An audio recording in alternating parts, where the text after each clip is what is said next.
नमस्कार। SPT news पर आपका स्वागत है। पेश है 20 जून शनिवार दोपहर 1:15 राजस्थान की बड़ी खबरें। इंदिरा गांधी नहर परियोजना के तहत खरीफ 2026 फसल सीजन के लिए नहरों में पानी आपूर्ति का रोटेशन कार्यक्रम जारी कर दिया गया है।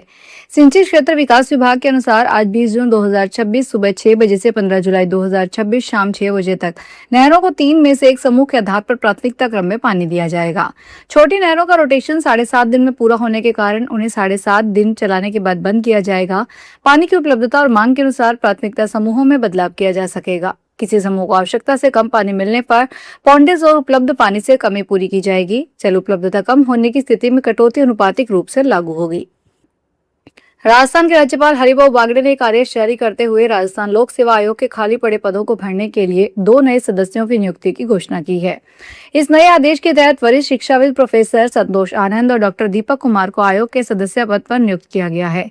राजभवन द्वारा जारी अधिसूचना के अनुसार इन दोनों नवनियुक्त सदस्यों को यह महत्वपूर्ण जिम्मेदारी पदभार ग्रहण करने की तारीख से लेकर आगामी 6 वर्ष की अवधि के लिए अथवा 62 वर्ष की अधिकतम आयु सीमा पूरी होने तक की अनिवार्य शर्त पर प्रदान की गई है। जयपुर के मालवीय नगर थाना क्षेत्र में स्थित गौरव टावर पर एक महिला पर्यटक के हाई वोल्टेज ड्रामे का मामला सामने आया है। इसका वीडियो सोशल मीडिया पर वायरल होने के बाद चर्चा में आ गया। पुलिस के अनुसार हिमाचल प्रदेश की रहने वाली महिला जयपुर घूमने आई थी और शहर के एक होटल में ठहरी हुई थी। रात वह कैब बुक कर गौरव टावर पहुंची। ज्यादा शराब पीने के कारण उसकी मानसिक स्थिति असामान्य हो गई और उसने सड़क पर हंगामा शुरू कर दिया। आरोप है कि महिला ने कैब ड्राइवर की इस गाड़ी का कांच भी तोड़ दिया। विवाद बढ़ने पर वह अपनी गाड़ी लेकर वहां से चला गया। प्रधानमंत्री नरेंद्र मोदी कल 21 जून को कोलकाता में भारतीय नौसेना के 3 स्वदेशी जहाजों दूनागिरी, संशोधक और अग्रया को नौसेना में शामिल करेंगे। यह कार्यक्रम श्यामा प्रसाद मुखर्जी पोर्ट पर होगा। ये तीनों जहाज भारत में डिजाइन और बनाए गए हैं। दूनागिरी एक आधुनिक युद्धपोत है जो ब्रह्मोस मिसाइल और अत्याधुनिक हथियारों से लैस है। संशोधक समुद्री सर्वेक्षण और समुद्र से जुड़े आंकड़े जुटाने का काम करेगा, जबकि अग्रया दुश्मन की पनडुब्बियों का पता लगाने और उनसे मुकाबला करने में सक्षम है। राजस्थान राज्य पथ परिवहन निगम की बसों में प्रतियोगी परीक्षा में भाग लेने वाले परीक्षार्थियों को निःशुल्क यात्रा के नियमों में बदलाव किया गया था।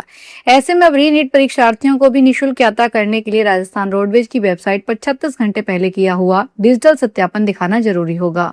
नए नियमों के अनुसार पोर्टल पर अभ्यर्थियों को अपना परीक्षा प्रवेश पत्र अपलोड करने के पश्चात ओटीपी आधारित सत्यापन किया जाता है। पंजीकृत अभ्यर्थियों के रोल नंबर्स को निगम की टिकट मशीन के डेटाबेस से सिंक किया जाएगा। राजस्थान सरकार ने तबादला सीजन शुरू होने के पहले दिन ही देर रात राजस्थान प्रशासनिक सेवा के 178 अधिकारियों को बदल दिया। कई वरिष्ठ आरएएस अधिकारियों को बदला गया, वहीं कई उपखंड अधिकारी भी बदले गए। लंबे समय से इन तबादला लिस्ट का इंतजार था। कार्मिक विभाग की ओर से जारी आदेश के अनुसार मुख्य सचिव कार्यालय में संयुक्त सचिव मुकेश कुमार शर्मा को सूचना आयोग में सचिव और उनके स्थान पर सीमा कुमार को मुख्य सचिव कार्यालय में लगाया गया है। राजस्थान में बिजली की बढ़ती मांग और कोयले की कमी के बीच राज्य सरकार को बड़ी राहत मिली है। राजस्थान राज्य विद्युत उत्पादन निगम लिमिटेड को छत्तीसगढ़ के सरगुजा स्थित हरदेव अरण्य क्षेत्र में Kente extension open cast coal block के लिए केंद्र सरकार से मंजूरी मिल गई है। इस निर्णय को राज्य के ऊर्जा क्षेत्र के लिए एक महत्वपूर्ण कदम माना जा रहा है, जिससे आने वाले समय में बिजली उत्पादन में स्थिरता आने की उम्मीद है। जानकारी के अनुसार कोयले की आपूर्ति में लगातार आ रही चुनौतियों के कारण राजस्थान के कई बिजली संयंत्रों पर दबाव बढ़ रहा था। भीलवाड़ा के बिजोलिया में चंपापुर गांव की पहाड़ियों के बीच संचालित अवैध एमडी ड्रग फैक्ट्री के मामले में शनिवार को जिला प्रशासन ने बड़ी कार्रवाई करते हुए ड्रग निर्माण के लिए उपयोग में लिए जा रहे अवैध फार्म हाउस को आज जेसीबी से ढहा दिया। राजस्व विभाग ने तैयार मौका पर्चा और जांच रिपोर्ट के आधार पर कार्रवाई करते हुए अतिक्रमण कर बनाए गए निर्माण को हटाया। कार्रवाई के दौरान गिरदावर पटवारी पुलिस मौजूद रही। प्रशासन का कहना है कि अवैध कारोबार और अतिक्रमण के खिलाफ आगे भी सख्त कार्रवाई जारी रहेगी। अगर आप ट्रेन में बिना टिकट यात्रा करते हुए पकड़े जाते हैं तो अब आपको पहले के मुकाबले दोगुना जुर्माना देना होगा।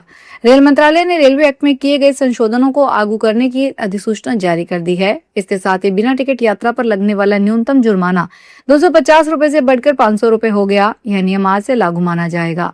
रेलवे ने दूसरे व्यक्ति के नाम पर बुक टिकट लेकर यात्रा करने वालों के खिलाफ भी कड़े नियम लागू कर दिए हैं। यदि कोई यात्री किसी दूसरे के टिकट पर सफर करते हुए पकड़ा जाता है तो टिकट जब्त किया जा सकता है। री नीट 2026 परीक्षा से पहले संभावित पेपर लीक की आशंका को देखते हुए खुफिया और सुरक्षा एजेंसियां पूरी तरह अलर्ट मोड पर है।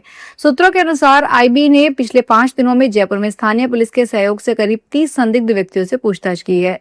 जानकारी के मुताबिक शुक्रवार को भी जयपुर ईस्ट जिले में स्थानीय पुलिस की मदद से 5 लोगों से पूछताछ की गई। हालांकि अब तक किसी भी व्यक्ति की गिरफ्तारी नहीं की गई है।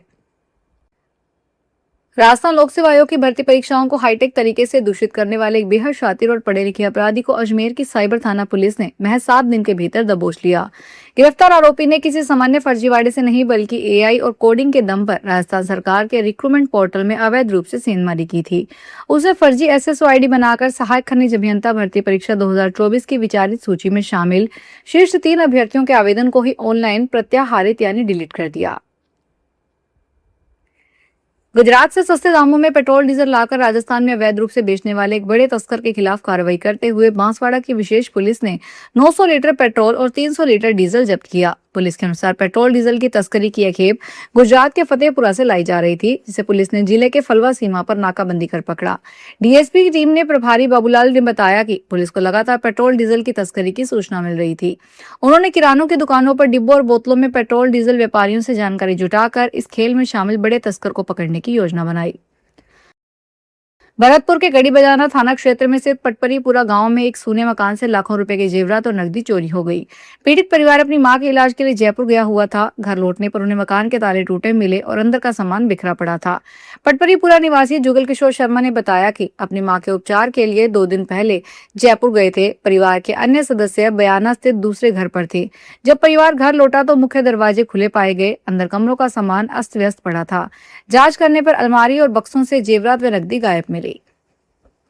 मानसून धीरे धीरे आगे बढ़ सकता है। मौसम विभाग के मुताबिक 23 जून तक इसके छत्तीसगढ़ पहुंचने की संभावना है। महाराष्ट्र, तेलंगाना, ओडिशा, झारखंड, बिहार और छत्तीसगढ़ के कुछ हिस्सों में मानसून के लिए जरूरी सिस्टम सक्रिय हो गए हैं।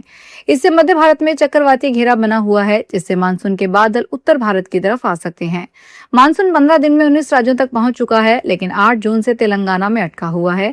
11 दिन हो गए हैं, यह अब आगे नहीं बढ़ रहा है। दक्षिणी दिल्ली में कुख्यात कच्चा बनियान गिरोह एक बार फिर सक्रिय हो गया है। गिरोह ने वसंत कुंज स्थित एक मकान में घुसकर 1 करोड़ 25 लाख रुपए की नकदी, सोने, चांदी और हीरे के आभूषण चोरी कर लिए।